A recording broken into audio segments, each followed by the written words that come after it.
So here we go again. Good morning, good afternoon, good evening. Welcome to BWTM Sports.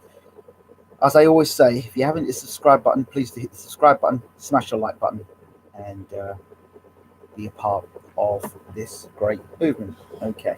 So just updating you all now. I've just seen the weigh-ins for Prograis and Taylor and Chisora and Price. Both guys make weight and they're good to go. They can't wait to get at one another, which is great.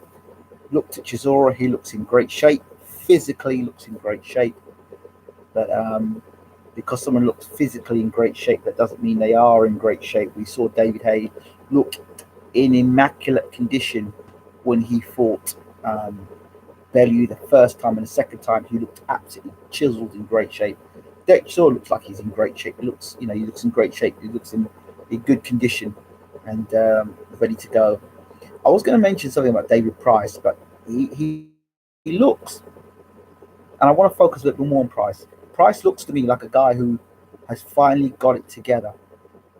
Like he seems to have got it, or the impression he seems to show mentally that he's got it together. That he's been a beaten fighter. He's lost. There was something David Price mentioned in the interview, and he talked about how his kids were getting awful abuse at school about your fight, your dad's shit, he got knocked out. That's absolutely terrible. No fight should have to endure that. And if that isn't an inspiration to a father to do better, I don't know what is. But then he talked about him winning a title. Things like that can change a fighter. And he's been steadily putting on his grind, putting on his work, and all good things come to those that wait. And I have faith in Price. I really do. He by far is the better boxer of the two. I don't know if he's the better fighter, but he's definitely a better boxer. And I look forward to seeing him tomorrow night do well. At the weigh-in, both guys looking at one another. Well, Derek didn't want to engage too much. Then Price said a few words to him. Even Price seems to have come out of himself. He seems to really, open his mouth. He's talking more. He's more confident. He's backing himself. And I like to see that in a fighter. So the evolution of Price continues. I like what I'm seeing of David Price. I like his body language. He's got a little swagger about him now. And I like that he could smile, and it's a real smile now. He was smiling and he was internally hurt, and he looked like a guy now who really does believe he is. I really am warming to David Price in this part of his career, as opposed to David Price when he was knocking out the likes of Matt Skelton and Audley Harrison. Not that side. This side of David Price, I think he's a seasoned, hardened pro now. He knows what it's like when he wins a fight. He knows what it's like to lose a fight. And the hunger, and he says himself, I might not win a world title, but he just wants to be in the biggest fights possible. So he's taking opportunity against Derek Chisora, and I give him all the credit in the world for doing that, and of course Derek Chisora for taking the fight. But for me, this fight isn't about Derek Chisora. This fight is about David Price. Chisora might win the fight, but I want to see, for once, David Price, like we saw him put together against Dave Allen. Let me see again him put it together against Derek Chisora. Chisora wouldn't have improved that much since when they last sparred to now. I don't think he'd improved that much, because I think Derek Chisora's career or as a fighter has improved that much. Physically, he'll still be a bull, and physically, he'll still come forward. But David Price by now would know how to do a bull in a china shop. He should by now. And I don't think that Derek Chisora is better than Alexander Povetkin. And Povetkin didn't just walk in there and bowl David Price over. I don't expect Derek Chisora to do the same thing either.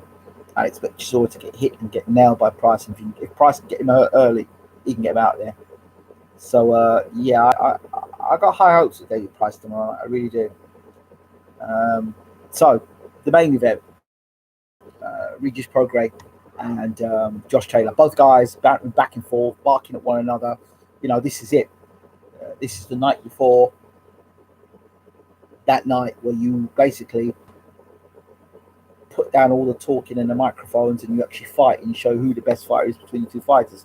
But I want to talk a little. I really want to go in a little bit more in depth about more fighter mentality.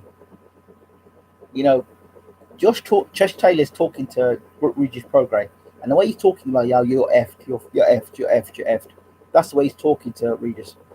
And Regis, it caught my attention when he turned around to Josh Taylor and he went, "I'm gonna f you up bad."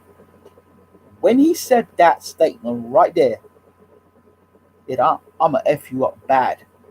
Do you know when I heard him say that, the old spider sense goes off, and it doesn't go often, but when it does, it's like, now this guy ain't hype. This guy's gonna come with some bad intention. Now let's read Josh Taylor saying that Regis Prograis fought nobody and he beat nobody. He's fought all bin men. I think that's quite disrespectful from Josh Taylor. But I think Josh Taylor's trying to use every bit of psychological advantage he can coming into this fight against Prograis because he knows exactly what's in front of him. But him turn around and say Prograis fought bin men. Well, if he gets knocked out by a guy that's fought a bunch of bin men, then Josh Taylor's whole credibility goes out the window by saying something. Now, why do fighters do that? I don't know why fighters do that. Why I think it's smart to discredit the guy they're going to fight, who's a current champion and unbeaten. I don't know why fighters do that. Because in the end, it discredits them. But anyway, I want to talk about fighters' mentality. It's something that I really, really want to get into. So I want to talk about a fighter that has no promoter, no manager set at first, no Olympic gold medal. Doors are not being open for them. Sponsorship deals are not coming. You fight where you're told to fight. You're ringing around trying to get a fight to get opponents. You have queues. Half the money you're getting paid to pay for the opponent to get in. Having to eat. They have next to nothing in your paycheck. Going towards your sparring partners and your manager and your trainer. You've got hardly for yourself. It's hardly just about got food on the table to feed your family.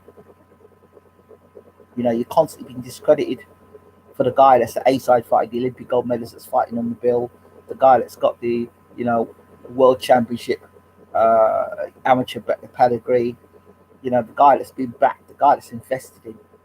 And then there's you, who every time you try and get opportunity, the door's been shut in your face. So you literally have to fight for everything. You have every opportunity, every fight you win. Even when you are fighting someone's backyard, the opportunity is not one that is favourable to you. None of the opportunities you take are favourable to you. All the things you've got to do, you've got to fight for. Okay. Then you've got that guy who has got the opportunity, who does get the promoter, who does get the manager, who does get the sponsorship deals, who does get everything that they need. And they really, okay, they both have to fight, and they both do fight, but it's a different type of building internally. There's a different type of building internally. One person's barking from being invested in, and the other person's barking from not being invested in. That's two different types of animals. That's two different types of animals. Two different types of fighters. Two different types of mentalities. One will do just enough to win. One will do anything possible to win. And they've fought all their life to be who they are, to be where they are, to get the opportunity that they get. So when the door finally opens for them to seize the moment, they seize it with both hands. They don't have time for no stage fright or the opportunity for them or being unable to perform under the lights or none of this stuff, or being nervous. This stuff, that these people are not affected by that because they've had to fight for everything, literally everything, for their name, fight for their place, fight against people shutting doors in their faces, promoters shutting doors in their faces, managers saying, "Who are you? Don't know who you are." Not getting the trainer you want because it's not the name. And when you have to go through that and go for those situations as a fighter, it makes you a different kind of animal. So then when you face someone who you know ain't walked that road, it makes you say things like, I'm gonna F you up bad because you don't know. When Progress say that, when he said that to Josh Taylor, I thought, I see that. I recognize that. I recognize that. I recognize that. That hunger, that desire. You're the man. You're the man stopping me put food on my table. You know what I mean? It don't matter. You get beat. It's okay. You can rebuild. I got beat. I get beat. I can start over again. Yeah. And then all these people dismissing him, talking crap. He's come to the UK. That's all right. Progress is from America. You understand?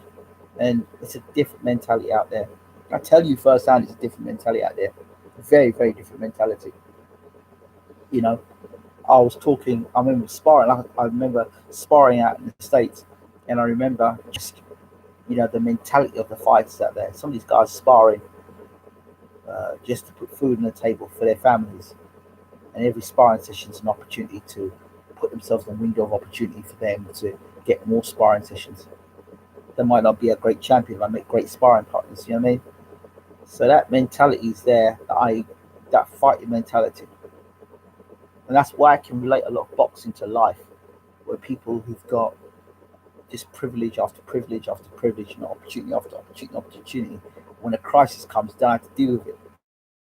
And there are other people who know how to deal with crisis because all they know is they've been built in crisis. All they know is crisis, so they swallow that crisis up and they keep coming, and they swallow that crisis up and they just keep coming, and they keep coming, and they keep coming. You understand? That's something you can't teach. That if you haven't been about that life, as I say, if you haven't had to deal with it, and you haven't had to struggle, and you haven't to be against opposition, people trying to stop you and trying to block you, and trying to do all the old tricks there are in the book to get you where you need to get to, smile in your face, and you know, this whole day today has been quite interesting as I've talked about the WBC franchise champion, and then I've talked about the world of football, and England and football team, and the hypocrisy of them walking off after the Bulgarians were screaming all that racism. It all seems to be coming full circle, and now we come around here back here to the situation between Prograis and Taylor. Taylor's a good fighter, no doubt about it. And yeah, I'm sure he's had to dig in and fight in fights, but this is a different situation, very different situation. A lot of people will talk about this, the mentality of a fighter. You know what I mean? And right there, yes, I'm good. How you doing? And that mentality of a fighter is very different. One of the things British people do, or people in your British UK fight fans do, they use that Joe Calzaghe situation with Jeff Lacey. So any American that comes over here that you don't know about, or got a little bit of traction behind them, they say, "Oh yeah, it's Jeff Lacey versus Joe Calzaghe," and so there are people in their mindset, still stuck in their mindset, that Regis Prograis is Jeff Lacey and Joe Calzaghe is Josh Taylor, and you'd be badly, badly, badly informed if you thought that was the way. Let me tell you firsthand about Jeff Lacey, the story of Jeff Lacey. Jeff Lacey spoke to us exclusively on BWTM and told us about the whole story about um, his career and that Joe Calzaghe fight, and more to the point, he did it because of the round for round boxing game. So shout out to Round for Round for making that interview available for us to that interview with Jeff Lacey. But anyway, so Jeff Lacey basically said he wasn't ready to fight Joe Calzaghe, but his promotional team were pushing this idea that he was the next Mike Tyson. This Jeff Lacey was short, he was squat, he had good left hook on him, he was knocking guys out, and then he fought Robin Reed, took Robin Reed out, a guy who'd never been, to my reckon, he'd never been stopped. Lacey dropped to Reed about 4 or 5 times before going on to stop him. And that was the fight before he called out for the Joe Calzaghe fight. But he himself said he wasn't ready for Joe Calzaghe, but he took the fight because he was a fighter. He wasn't ready for Joe Calzaghe. But his promoter and his team wanted to push this Kawasaki fight. He said he wasn't Mike Tyson, never wanted to be associated with Mike Tyson. He had the idea of Mike Tyson knocking guys out left, right, and center. That was great. But the other things about Mike Tyson, the rape charge, and all the rest of it that was associated with Mike Tyson, Jeff Lacey wasn't that. And Jeff Lacey resented the fact. And if you listen to my interview with Jeff Lacey, which is on this channel, just Google it. Jeff Lacey resented the fact that he was being compared to Mike Tyson. So, he himself said he wasn't ready for the fight against Joe Kawasaki. He knew he wasn't ready for Joe Kawasaki, but he's a man that would fight anybody. There's a difference between a guy that will want to fight anybody, and timing. Boxing's about timing in sport. Good afternoon, Samuel. Boxing's about timing. It's about when to take the right time to fight the guy. Look, if Ricky Hatton fought Costa Zoom anytime a year beforehand, if Ricky Hatton fought Costa Zoom a year beforehand, he would have whooped Costa Zoom. Costa Zoom would have whooped Ricky Hatton's ass up and down the arena. Why? Because of timing. Wear and tear, age, what they look like in the last fight. They're struggling to make the weight. What's their durability like? If they were a guy that was constantly getting, had a very good chin, and the last 3 fights they're getting dropped, you start thinking, okay, I'm starting to get wobbled. Maybe I could put my guy in there now. There's signs there that we should make that fight. But too often you've got these guys who are still in their prime, can't match it. Still in their prime, and you've got a young, up and coming whippersnapper that comes along and wants to fight this experienced champion, and not quite ready yet. They're not quite ready. So this fight between Prograis and Taylor is not that. So if you're thinking about Joe Kawasaki and Josh Taylor, no, I don't think so. The only thing you could say is a comparison between Josh Taylor and Joe Kawasaki is obviously the hand speed and the putting punches together. Yes, and you could say we just Prograis in some ways. He's got like one left hand, and Jeff Lacey's big thing was his left hook and his power. But Prograis got a little bit more than that. He's got good head movement. He's got good footwork. He's got good hand speed. He can fight in different ways. So he's got some bit more flexibility than Jeff Lacey, who just come forward, going for your left hook. Yeah, man, Scott Harrison coming back. You know what? I should talk about fighters I really used to like, and I love Scott Harrison. Man, I love that guy. You know what? You know who Scott Harrison? You know who Scott Harrison today is? Scott Harrison today could be Josh Warrington. The way that Josh Warrington's going about his career is starting to remind me how Scott Harrison went about his career. I love Scott Harrison. I love that guy. Do you know what I like about him? I remember when he fought Manuel Medina, and he lost to Manuel Medina, and then he came back and he beat Manuel Medina. Remember that? Scott Harrison. Oh man, I feel so sorry for that guy. I don't know, because he was a guy tough as nails, old school, went about the business. I know he had some issues with drink, and some out of court or out of the ring issues, but I'm talking about Scott Harrison, the guy inside the ring. That guy was a beast. That guy was a beast. He was relentless. He kept coming, carried a good chin, relentless. Love Scott Harrison.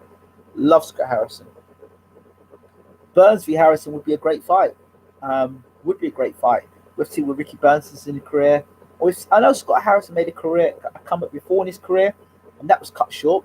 The other guy that I liked a lot, not Scott Harrison, he was up at super middleweight. He fought George Groves, and he dropped George Groves, and he almost knocked George Groves out for the British title. And then he did something absolutely horrendous, and I liked him. He was British middleweight, super middleweight, and I can never remember the name of the guy. He was from Scotland too. He was pretty dangerous. I liked him. I liked the way he was going about his career. In fact, he fought Robin Reed. It was at the time where Robin Reed was getting beat by everyone, Froch beat him. This guy fought Robin Reed and beat Robin Reed as well. Scottish guy. I don't know if anyone can remember his name. He was a super middleweight. That was another guy I liked. I liked him. Liked him a lot. Michael Brody, that's another guy, throwback from the past. Liked Michael Brody as well. Paul Ingle, loved Paul Ingle as well before he fought Naz. Good fighter as well. I like Paul Ingle when he won the world title. Yeah, Paul Ingle. It's good old You make now my mind's going flashing back now to all Scrap Iron Ryan and yeah. So anyway, back to boxing fighters' mentalities. You know, and I'm gonna say something here that might not like, but it's the truth.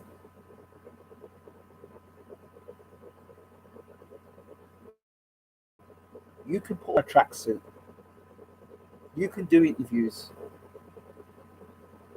You can come from a background where your father was a great fighter. You can you can say you're about the business, but truly, that's why I think this might just be it. Why some fighters, fathers, why some fathers are great champions and their sons just can't make it. I have not yet seen a world championship fighter father who's produced a son that's been better than him. I haven't. I think Mayweather may be exception to the rule, but generally, fathers and sons in boxing don't go. I think this is what it is. I think it's, we go back to fight mentalities. I think that these fighters of yesteryear, they had it hard and they had to battle against various different things, doors being shut and all the rest of them. And they've done what they've done, or some of them have been accomplished and have achieved their things. And then when their sons have come into the sport, it's not been the same grind. They haven't got the same, um, either the same skill set, or even if they're more skilled, they haven't got the same. I don't know what it is. You look at Julio Cesar Chavez Sr. and you look at Julio Cesar Chavez Jr. You look at two guys. You look at the two guys. One had a great work rate, you know, constant. Another guy here who's more of a party animal, smoking cannabis, coming to the ring half off his head uh, on weed in Julio Cesar Chavez Jr. Joke. Look at Chris Eubank Sr. and Chris Eubank Jr. Chris Eubank Sr. was managed differently. The way Chris Eubank Sr. managed his career is not the way Chris Eubank Jr. managed his career. Chris Eubank Sr. only fought guys in the beginning of his career. I remember him talking to Barry Hearn. You get me beat, I'm out of here. Chris Eubank Jr. Sr. only fought guys that he knew he could beat. He only fought guys he knew he could beat. And then he fought Nigel Benn, which he said he believed he could beat Nigel Benn. But even him, Chris had a tough upbringing. He had a tough upbringing. And then compared to Chris Eubank Jr., there's a difference. Just difference. Because the first thing a fighter thinks, I think, the first thing a fighter thinks is the battles and the struggles he went through and all the challenges he had to face to become a champion. He wouldn't want that for his son. That's what I think. And so that's what happens. Good evening. I think that's probably why it doesn't pass down that well, because the fathers see the battles and the challenges and the fights and the contracts and all the shenanigans behind the scenes. And so when their son comes into boxing, they try and protect him and shield him from that. Sugar Shane Mosley's son. I mean, do I have to continue? Joe Frazier, Marvis Frazier. I mean, the list can continue, go on and on. George Foreman and George Foreman's son. We've had George Foreman's son on this channel as well. The list goes on. But could it be that the fathers of these fighters are so protective of their sons that when they actually get into boxing, it affects them? Junior Jackson, there you go. Junior Jackson and his son. Just look at them. Is it a pressure because the father was a fighter that the son decides to be a fighter and just trying to follow in their footsteps? Is following their footsteps too big an ask? Then let's go the other way around. What about a father that wasn't a very good fighter, that goes up to be a great. The fight goes on to be a great fighter. Enzo Kawasaki, he was no world champion boxer. Look at his son, one of the best super middleweights of all time.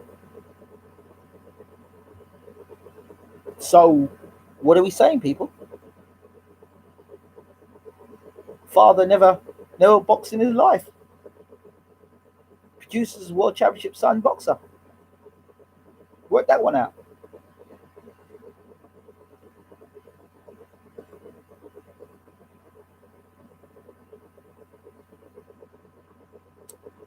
So it makes you wonder.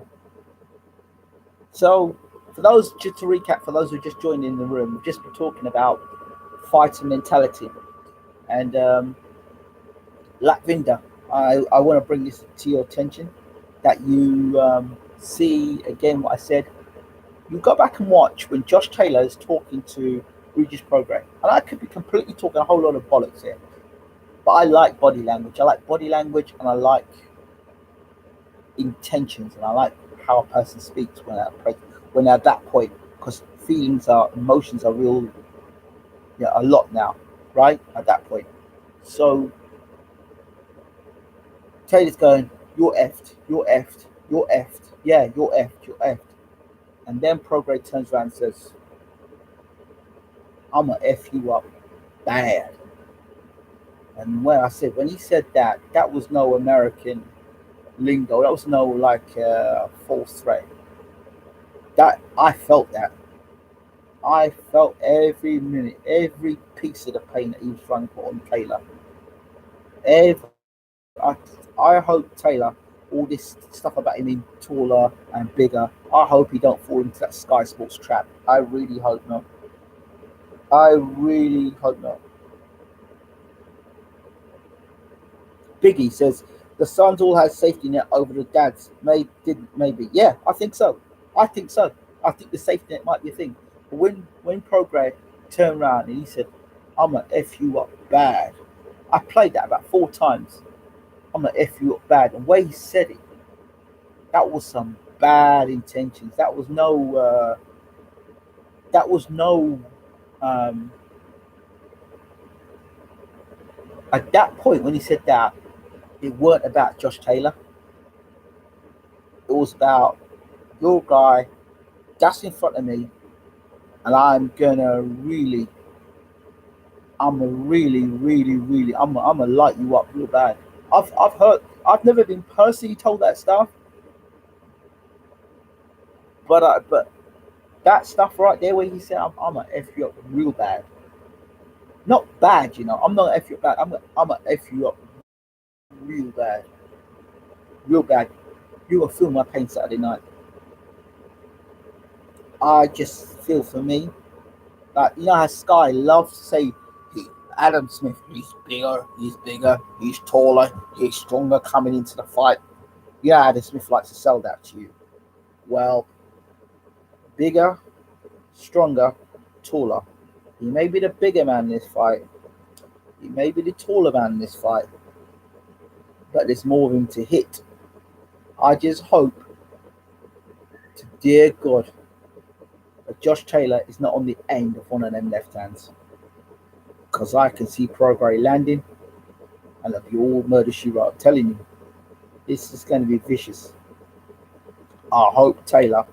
I mean, he's a tough dude from Scotland. Yeah, I get all that. But this is a different level. This is a different level. I don't know all of Prograis' background. I haven't done the background check.